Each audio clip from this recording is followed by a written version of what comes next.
We're about to find out. Yeah, so that's in the process what we're working on at the moment, because we're looking at doing gigs through the summer and later the year, so we're working things out. And we're going to get our friend Steve to play on it, aren't we? Yep. He's going to add some guitar, which are the keyboards, and then the sax. We're not going to have a sax player live, so we have to work out ways of doing that. And it's fiddly, isn't it? Yeah, it's not a case of like we're not just going to like play the songs, play the tracks live. I don't want to do that. It's live is a different thing to the album. Yeah. So that's what you wanted to have, that sort of element of improvisation, though, don't you? Yeah, absolutely. So I think the way we're going to tackle it is we're going to go into a rehearsal room and just we know how the tracks go. We just find out what feels good. Yeah. Where we can go with it, what we can do with it, and just sort of go from there really. So yeah.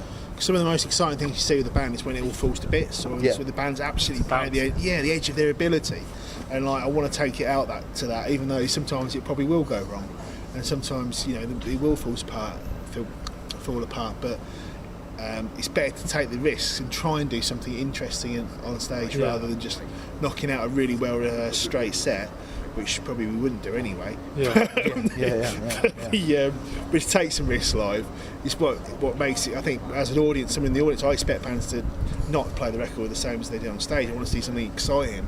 And like I say, if it is going to fall to bits at any moment, but it doesn't, that's the magic. Yeah. But unfortunately, you have to go to the edge of it. And you have to take that risk. Yeah, that exactly. That it could go. Otherwise, it's I get it.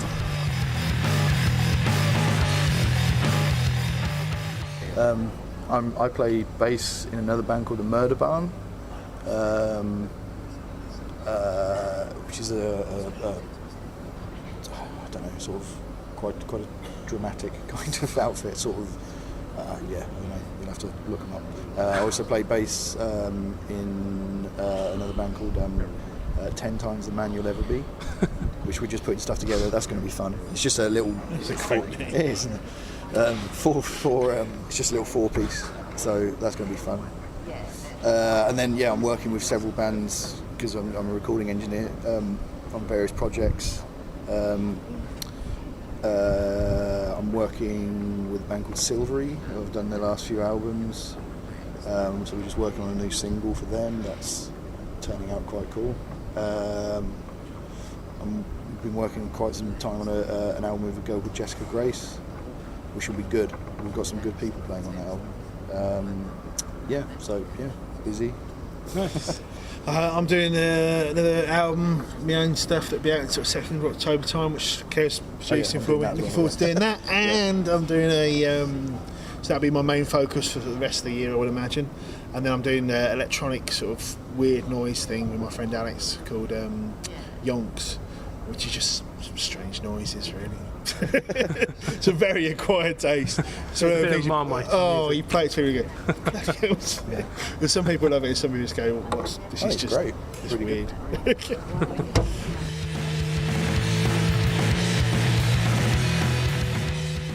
Finishing it. Well, finishing it and having people like it. Yeah. So it's nice. It's incredible that. Yeah. We're incredibly grateful that people bought it, and incredibly grateful for the support we received. It's massive. Because it took so long to do, we didn't expect it, and it was really appreciated. So that was the getting it out there and getting people response that was really just ridiculously positive. I don't think anything. No, I mean because it was something that was supposed to be done quite quickly, but it ended up being something that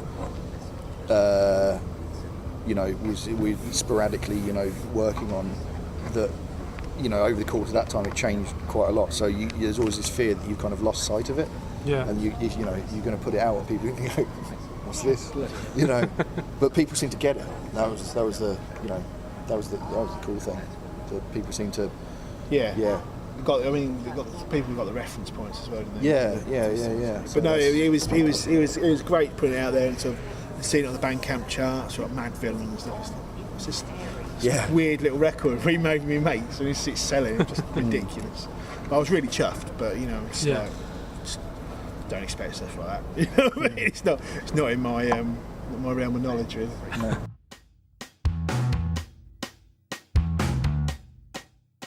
All of the above. Talking to festivals, about doing a load of festivals next year, load of gigs this year, and the interesting thing, what we've been doing is posting on Facebook and Twitter, like, where do you want to see us?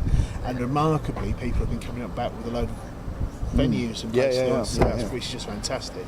So if you can go to a venue like there's people who want to see us in your area, you've got far more chance of sort of getting that going. So that's the next big thing, is sort of going out and playing, and that's going to be the focus next 12 months. Then we want to try do like a little vinyl EP, so it'd be like something tangible that we can sell online. So that's probably the next sort of recording project with so we've got Steve on guitar as well, so that'd probably be something a bit different and try, isn't it?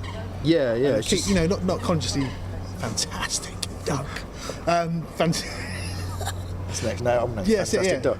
Yeah. Fantastic Duck. Yeah, there you go, brilliant. Get that down. Heard it here first.